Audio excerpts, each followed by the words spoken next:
Welcome to the Superconscious Success Podcast, where Jen and her Superconscious Success family co-hosts bring you valuable content each and every week on topics relating to manifestation, spirituality, and most of all, using your superconscious to manifest success in all areas of your life. Now on to today's episode. Hey there, Superconscious Success fam. Just before we get into the interview, this is just a brief message. This is actually a recording of the 2021 Superconscious Success Summit interviews. If you do want to check out the introductory for all of the guests, then you can go across to our Superconscious Success YouTube channel where you'll be able to find all the introductions. These particular podcast interviews will be the interview only. Okay, thank you. Now let's get on to the interview. Hey there, Superconscious Success fam. Welcome to another incredible interview where we are going to be talking to James Perdue about your past doesn't have to be a future, but you do. Create your future today. So if you have not yet seen James' introductory video, head across to the Superconscious Success YouTube channel because he has an incredible story that he tells about how he has become a quadriplegic and his feelings and emotions that arose upon those times. But in this particular interview, we're going to be going into how James became the professor of perseverance after such a tragic accident, why forgiveness is so important during these times of adversity, especially forgiving ourselves, how discovering your purpose can actually help you to stay motivated, to stay on course, the importance of developing a support system that will stand by you during these times, how to maintain a positive attitude and mindset, and also how you can take action, even though you may think that all your opportunities have faded. So, hey, James, how are you doing today? We're doing great, Jen. Thank you again for having me on here. Thank you so much for being here and for telling your story, because it is quite inspirational and it really shows that if we manage to change our perspective on things that happen and we change our story in our lives, then we have the opportunities in front of us to be able to persevere, as you say. So how did you become the professor of perseverance on YouTube? You've done quite well on YouTube and you've been doing that for a long time. How did you come to do that? Professor of perseverance. Mm-hmm. Actually, I got more education book smarts than I ever thought I would ever get. Yeah. I wanted to be a professional athlete. I was going to leave as soon as I got the call, and no more studying, nothing. Yeah. After my injury, then my older brother was smart in telling me. He says, all the dedication, all the hard work you had towards baseball, now you need to focus on your education so you can get degrees, so you can get a job out there. And he was wise on telling me that. Yeah. So I ended up again going further than I ever thought I would. And so I got my doctoral degree, but I wanted to get out and speak about persevering, yeah. To overcome tragedies, to triumph over, difficulties. And so just perseverance is what I really want to get out and talk about. And I was at a meeting one day, and a friend that I met, become a good friend named John Bentley. One day he says, "Hey, Professor of Perseverance." And I'm just staring at the wall or whatever I was doing. And he said, "Professor of Perseverance, James, I'm talking to you." I said, "Oh, talking to me, John?" He said, "Yeah, Professor of Perseverance." I said, "What?" He said, "Well, you got a doctoral degree, don't you?" I said, "Yeah." So you're a professor and you want to talk about perseverance, right? "Yeah." "All right, you're the Professor of Perseverance." So thank you, John Bentley, for tagging me and branding me that way. Awesome. Yeah, because I've watched many of your YouTube videos, which are incredible. And I do recommend that you head across to YouTube and check out the Professor of Perseverance, because they are quite inspirational. And I think that James has got an amazing book out. And do you want to just let them know what that is? Well, I got my first book out called One More Play, and it talks about how I came back for the one play that put me where I'm at today.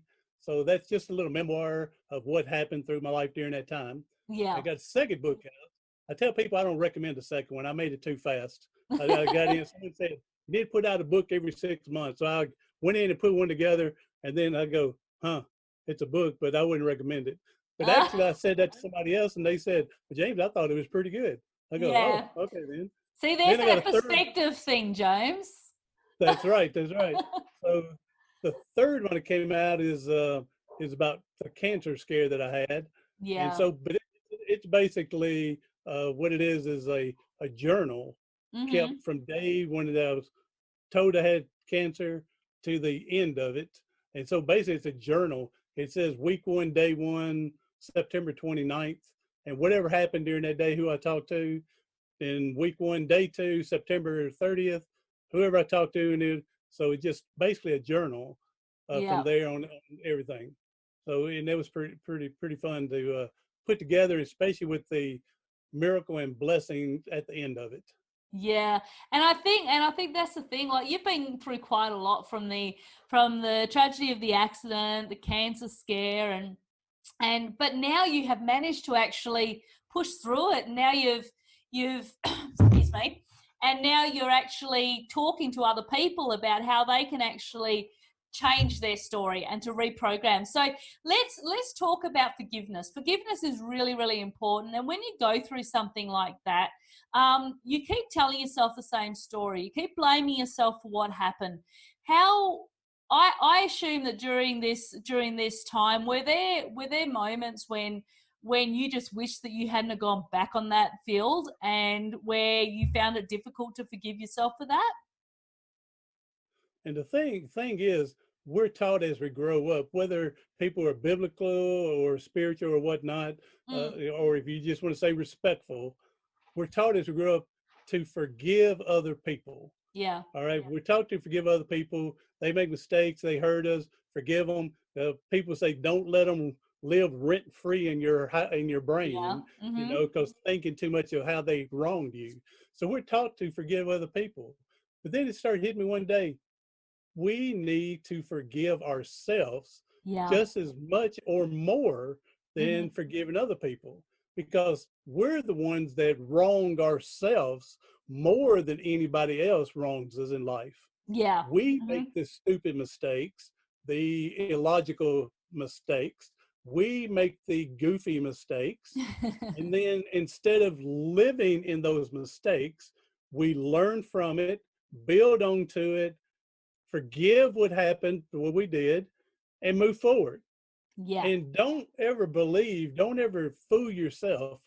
You're going to goof up and make a mistake somewhere else. I don't care if it's 30 years later, you're going to do it again somewhere in time. And Yep. then again, forgive yourself, move forward. Yeah, because I think the thing is, we have to recognize that that when we do mess up and we do goof up, as James says, it's a learning lesson. As long as we learn from these mistakes, and like you said, forgive ourselves for the mistakes that we make. That's really, really important. So how do you go about doing that, James? It's easy for us to say, but how do you go about doing that? Well, again, for me personally, I could have easily, on that day when I got paralyzed, I could have easily lived the rest of my life going, "Oh, poor pitiful me. If Yeah. I would have kept walking, if I wouldn't have gone back for that one more play, oh, poor pitiful me." Could have done that all my life because I know other people have done it. Other Yeah. people have done. But But it wouldn't have changed anything. it would have changed anything, and what is their life like? They're Yeah. probably miserable most of the time, negative most of the time. People only come to see them just because they have to and want to get away from them most Yep. of the time. And Yeah. so I tell other people, you have two choices in life basically. One, you can moan and groan and gripe and complain and see what happens and do the best you can, or you can forgive yourself, forgive the others, try to be positive, and do the best that you can. Yeah. So the Absolutely. easy thing for me, because I had one person one time told my mother they don't know why I was going to college to get a job when I could just draw a disability check Ah. and and not do anything. And And so basically just become an invalid and not progress in your life, yeah, and just sit there and she die, didn't understand basically. why I would want to give up that disability check to take a chance on doing more in life, and didn't understand that. But So how much? I did not. I don't think the disability check's very much anyway, is it? Oh no, it's not in Australia. No. It's very at that time with me. it was only like $500 a month Oh my when I first gosh. got it. And so, I mean, I could have stayed on it, but I'd been living with my mom and brothers the rest of my life, never Yeah. had my own house, never had my own cars, never, I mean, I could have done that, And but not only, and yeah. what kind of life is that? Yeah, well, that really brings us into what I wanted to talk about now, and that's purpose. Because if you're doing something like that, then you're not actually discovering your purpose and moving towards it. So was finding purpose a really, really important part in your journey? Yes, I finally realized that we're here to help other people as well as help ourselves. Yeah. And the only way we can do that is when we find what our purpose is. Now, Mm-hmm.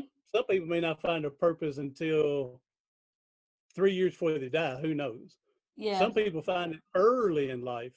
And also don't just limit your purpose. You may have a purpose in 4 or 5 different areas. It may Mm-hmm. not just be one thing. And then also your purpose can change. So for example, Yeah. my first purpose, I was going to be a professional baseball player to provide for my mom and brothers the best I could. Well, that kind of changed when you got your neck broke and Yep. can't move. So that purpose is thrown out the window. But that doesn't mean I can't take what I learned to be a good athlete on the hard work and determination, that I can't use that information to help with my new purpose. Then my new purpose was to try to get healthy and walking best I can. Yeah. Mm-hmm. Then after that, education. Then after that, try to help other people the best that I can. And again, your purpose can change. For example, my purpose for spinal cord injuries was to help raise money to help find a cure. Yeah. Well, Mm-hmm. then later on, when I went through cancer, my mom went through cancer. Then one of my purpose was to raise money to help find cures and whatnot for cancer people. Yeah. Then I got a service dog since I'm in a wheelchair. Got a service dog. So then one of my purposes was to help do some stuff and raise money to help provide for somebody else that can get a dog. So Okay. your purpose has changed throughout the life. Don't think it has to be that one thing all your life. And if Yeah. it is, that's great. But if it's multiples, that's great too. Exactly. And I think that when it comes down to it, I classify as we have a mission in life, and we have something that our higher self is guiding us towards, and that's our ultimate mission here. But then throughout it, we have, like James says, we have many different purposes and many different pathways that we can take. And like James says, you can either choose to take a pathway of sitting there on disability and spending the rest of your life without that purpose, without that vision, because we have to have a vision if we're wanting to progress in life. And to live a fulfilled life, you've got to have a vision of some sort. Or you can take the pathway of, okay, I'm going to see how many people I can influence, how many people I can help, how many people I can inspire to learn from the lessons that I've had, because we all go through different lessons.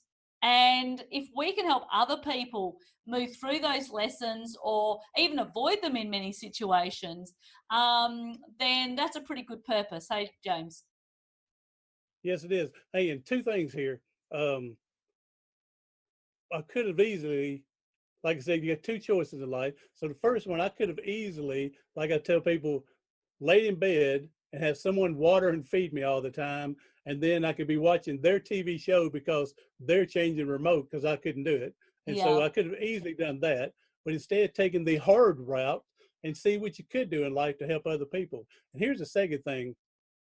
We need to realize there's people out there watching you, Yeah. whether it's friends or an acquaintance or someone you don't even know, but they're watching you to see how you handle certain situations because Yeah. they don't know what to do and they want to learn from you and be as strong as you are. And so you're an example as a somebody, but you don't have to know it.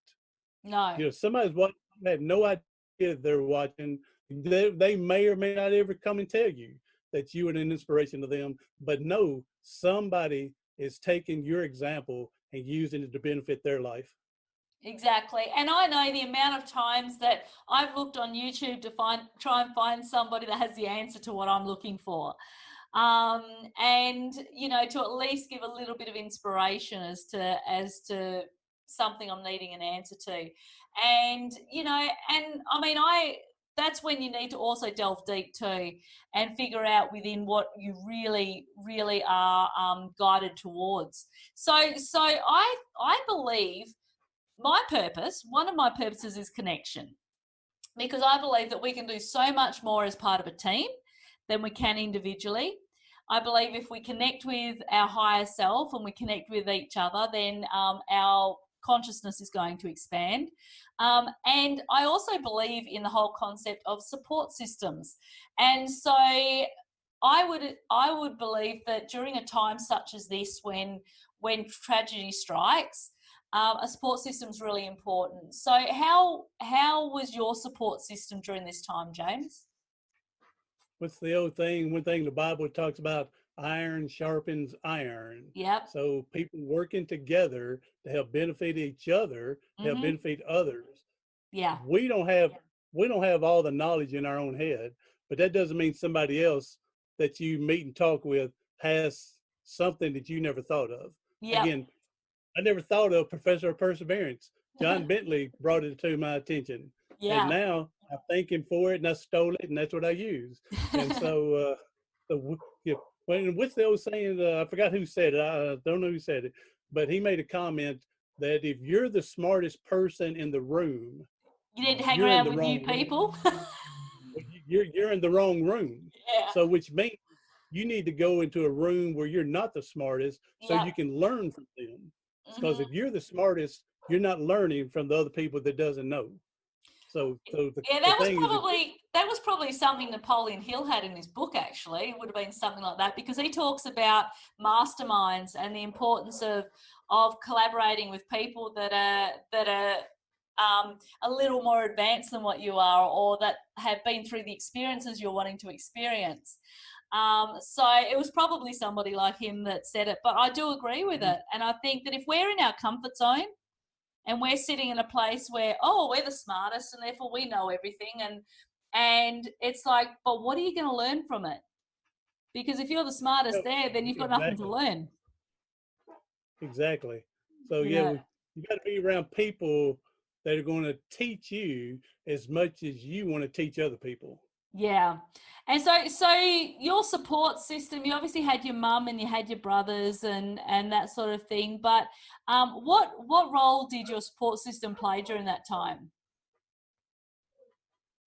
Well, yeah, again, it helps learn things I didn't know. Yep. And it helps build my confidence more. When I first got injured, hanging around with other people that had been a spinal cord injury longer than me. Yeah. Because when I first got hurt, we didn't know what to expect. We've never had a spinal cord injury before in our life. Yeah. And so we had no idea what. I thought I'd never drive again. I didn't know if I'd ever get a job to work. I didn't know. We didn't know. But then when you meet other people who's been at it 4, 5, 10, 20 years, and they're going, why can't you drive? I've been driving for 40 years now. Why can't you go back to school? Why can't you learn to dress yourself? So because other people have done it.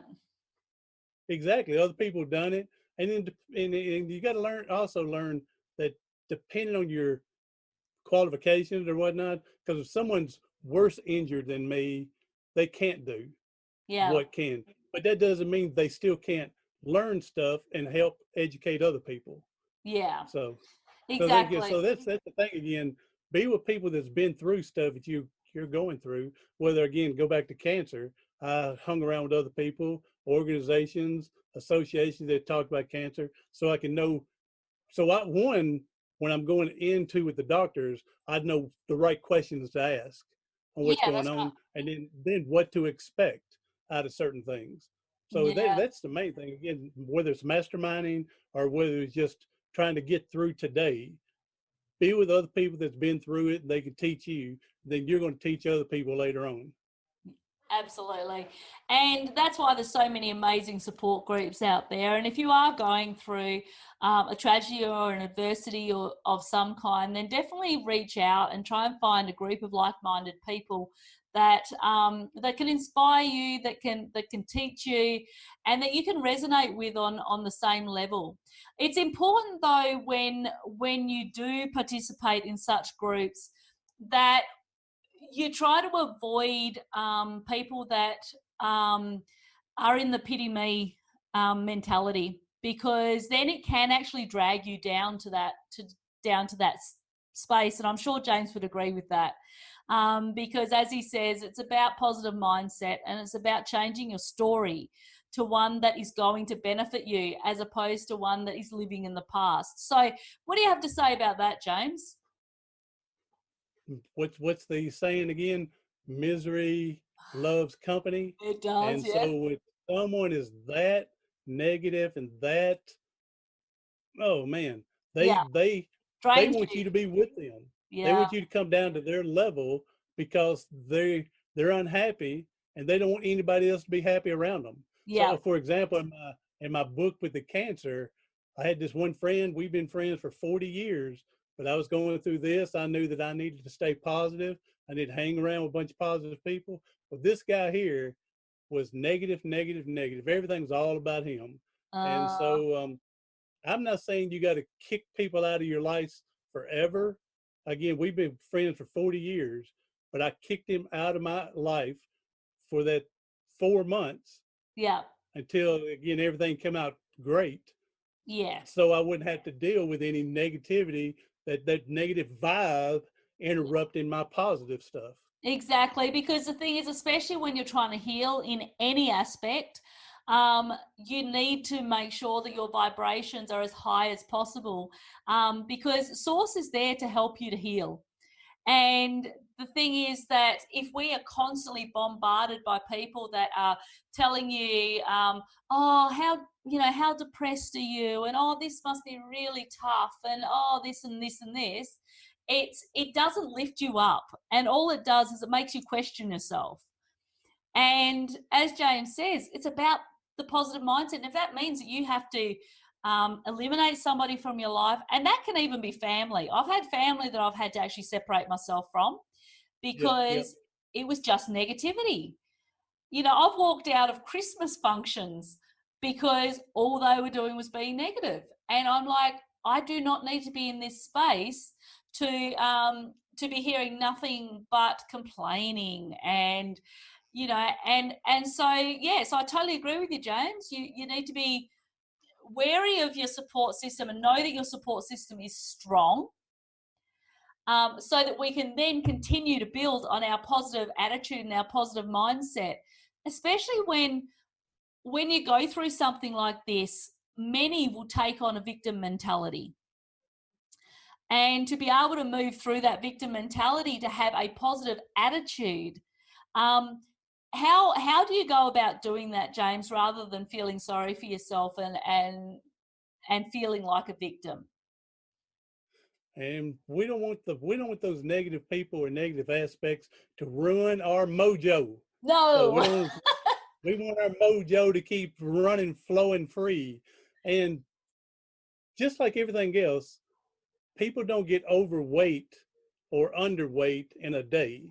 No. It took time to gain that extra weight, or it took time to lose that weight. Okay. Yeah. So just like your positive mindset, if you're negative, you can't expect it to change, boom, over time. I mean, in a day or in an hour, in a minute, in a week. That's something you got to work on. And even Zig Ziglar, he even says, about motivation. You got to get motivation every day. He says, we take a bath every day, so why not get motivation every day? Wherever you get it from. So same thing. It's something you got to work on and work on and work on, and it's never going to be. It's a never-ending process, because if once you stop working on it, your mind is naturally going to go back towards negative. Yeah, it is, because our brains are actually programmed to pick up to pick up things to be scared of, to pick up things to be fearful of, because, you know, back in the caveman days when we had to watch out for tigers, or we had to watch out for danger. So our brains are naturally programmed for that. So it means that we have to work extra hard to make sure that we stay in that positive frame of mind. And to do that, we just need to eliminate the fear from our lives, and to recognize that there's so much out there for us to accomplish, and to move towards our vision. And what's really important, James, is action, because many of us may sit there and we vision and we visualize and we go, yes, this is what I want to do, but we don't put it into action. So if you've gone through something like you, then how do you start to go, okay, I'm going to move forward, I'm going to pick up on the opportunities that are available for me, and I'm going to start to take action on them? And before I get into that, let's go back just a little bit here. Talk about the caveman and having to protect themselves from the weather, whether it's hot or cold. Again, animals, predators coming after them. Let's go back, even not necessarily back in time, but let's go back to when we're a baby. How do we get attention? We wet ourselves and we cry in a negative way to get mom or dad's attention.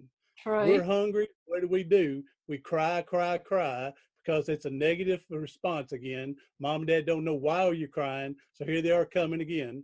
So, you know, we're uncomfortable. The diaper's not on right, and we're hurting. We cry. So, like you said, we've already programmed our mind with all this negative because we know we're getting attention from it. Exactly. And that's a really good point, because it's true. I mean, even when they become toddlers and they're throwing tantrums, you know, if the parents give in to that, then obviously the kids are going to keep throwing it, because they know that it works. And I think that's really great. Our brains are programmed to naturally look for the negative side. And so we need to start to go, okay, well, how do we turn this to a positive? How do we turn this so that we're inspired? I love watching motivational YouTube clips. I go on there and there's some amazing people that have put together compilations. They're like an hour and a half, 2 hours long. And so sometimes when I'm working, I just have it playing in the background. And it's going into your subconscious mind, all of these positive affirmations about you can do it, and you're amazing, and you are successful, all this stuff that you don't even recognize. But by the end of it, you're uplifted. Your whole energy has changed. And so little tricks like that, listening to music. Do you like music, James? Oh, I'm a music. Yes, sir. Yeah. So finding music that you love and that resonates with you is so important. Because, you know, it's just, if I'm feeling a little bit down one day, put on the music and your whole energy just lifts up. So finding stuff that lifts you up. And when you do that, what actually happens is when your vibration lifts, you start to actually receive messages from source to tell you what action, as we're going to talk about, you can take to help put your value out into the world. So what do you think about the importance of taking action as opposed to just sitting there and visualizing, James? Well, and you gave examples right there just a minute ago that you took action when you're working to let your subconscious mind work from this motivational, inspirational videos or tapes or whatnot. And so that's we take action. If you don't do it, no one's going to do it for you. Yeah. No one's going to come behind you. Your boss is only going to do so much to get you going. Yeah. And finally he's going to say, well, if being paid is not enough motivation, I'm not going to kick you in the butt to get you going. I'm just going to fire you. Mm-hmm. So you got to take self-motivation for whatever it is. Again, no one's going to do it for you. No. And so some of it, again, is just letting your subconscious work while you're doing other things. Let it work with the music, the inspiration stuff, the videos, the talking, and let it just absorb all that, because you're not going to get it all yourself. No. You got to let your subconscious mind, you got to let it work on its own as well. But you've got to train that subconscious mind. If you, again, naturally we're going to say negative things. So we've trained in it, what we're doing with the other stuff, so we'll be more positive. Yep. And whenever you feel or hear that inner thought talking negative, try to shut it down as fast as possible and come back with some positive reaffirm everything. Yeah. Absolutely, and it's really important, as we've discussed during this interview, that that we all have a past, and some of our past is has included some tragedy. It's included some adversity. We've all been through adversity of some sort, and we can either choose to live in the past and to keep retelling the same story over and over and over again, or we can realize that even though we've had that past, that's been a lesson for us. That's been there to teach us something, to help us to create the future of our dreams. And this is what James has been talking about today. James went through some tragedy. He's now paralyzed, but you do have full function of your arms and that now. So did that come back relatively quickly, or? I started to move my arms after they went in and did surgery on my neck Okay. to stabilize it. Yeah. And then started moving I still don't have function in my fingers, Yeah. but I got enough arm movement. I can push my own wheelchair, drive my car, drive my van, dress, eat. So yeah, got enough to get me by, and I'm just thankful and blessed for that. But well, I and know that's other people yeah, that don't have that. exactly, and that's the thing. And that's where gratitude would play a part as well, as to being grateful even during times like that of all that you do have, and not focusing on that you don't. And I think that's something that's also really important. That goes back to a friend of mine. I say we're good friends, even though we've only talked 4 or 5 times. Yeah. But he's a huge motivational speaker, and his name is W. Mitchell. He was Okay. burnt. He was in a motorcycle accident in the late 60s and burnt 60% of his body.